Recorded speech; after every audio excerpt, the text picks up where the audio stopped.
یہ تو ان لوگوں کی کہانی ہے جنہوں نے بتوں کو پوجا اور ان کو وہ پروٹوکول دینے لگے، وہ تعظیم دینے لگے، وہ محبت دینے لگے جو اللہ کا حق ہے، جس نے پیدا کیا ہے۔ دیکھیں، میری اولاد ہے تو میری اولاد کسی کو تعظیم دے تو میں اس کو گوارا کروں گا، آپ کی اولاد تعظیم دے گوارا کریں گے، لیکن باپ والی تعظیم کسی کو دے تو وہ تو آپ گوارا نہیں کریں گے، میں بھی گوارا نہیں کروں گا، چونکہ یہ تو اللہ نے مجھے اور آپ کو اعزاز دیا ہے نا۔ میری اولاد میرے سے ضد کر کے بھی کھلونے مانگ لے، کوئی چیز مانگ لے تو میں ضد پوری کروں گا اور مجھے خوشی ہوگی، لیکن میری اولاد کسی اور سے مانگے تو میری غیرت جاگے گی کہ یہ تو میرا حق تھا کہ میری اولاد کو مجھ سے اپنی ضروریات کی تکمیل کے لیے سوال کرنا چاہیے تھا، اس نے کسی اور سے کیا تو میرا رب بھی گوارا نہیں کرتا کہ میرا بندہ ہو کسی اور کی دہلیز پہ جائے۔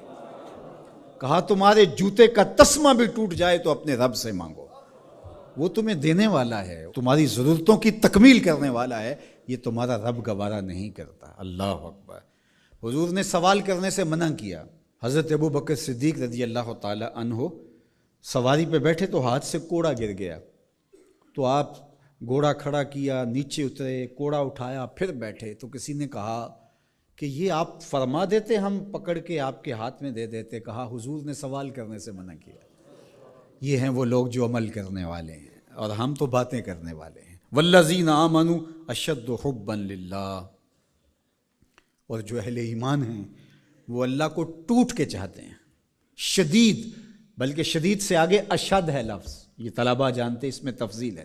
جو اہل ایمان ہیں وہ اللہ سے ٹوٹ کر محبت کرتے ہیں، محبت کی جو آخری حد ہے، اور یہاں محبت میں اشد کا لفظ کہہ لیے، دوسرے لفظوں میں اس کو عشق کہہ سکتے ہیں۔ جو اہل ایمان ہے وہ رب سے عشق کرتے ہیں، وہ رب سے ٹوٹ کر محبت کرتے ہیں۔ اشد حب للہ، شدید محبت نہیں، اشد محبت۔ اشد محبت سے آگے تو کوئی درجہ ہی نہیں ہے، تو وہ کتنی محبت کرتے ہیں، تبھی تو جانیں وار دیتے ہیں اس کے نام پہ، اس کے حکم پہ گردنیں کٹواتے ہیں۔ یہ ہے شدید محبت کا روپ، اس کا حکم ہوا جیسا ہوا۔ ذرا دیکھیے یہ کتنے لوگ ہیں، آپ کوئی شہر سے آیا ہے، کوئی دیہات سے آیا ہے، کوئی دوسرے شہر سے آیا ہے، کوئی گلیوں سے نکل کے آ گیا ہے، تو یہ کیوں بھاگے بھاگے آ رہے ہیں؟ آج کل تو کسی کے پاس 10 منٹ نہیں ہے تو آپ کہیں گے جمعہ ہے، رب کا بلاوا ہے، آگے۔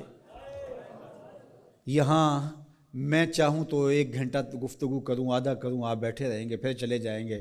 ابھی گھر جا کے کمر سیدھی نہیں ہوگی تو پھر مسجد سے بلاوا آئے گا، آپ پھر بھاگے چلے آئیں گے۔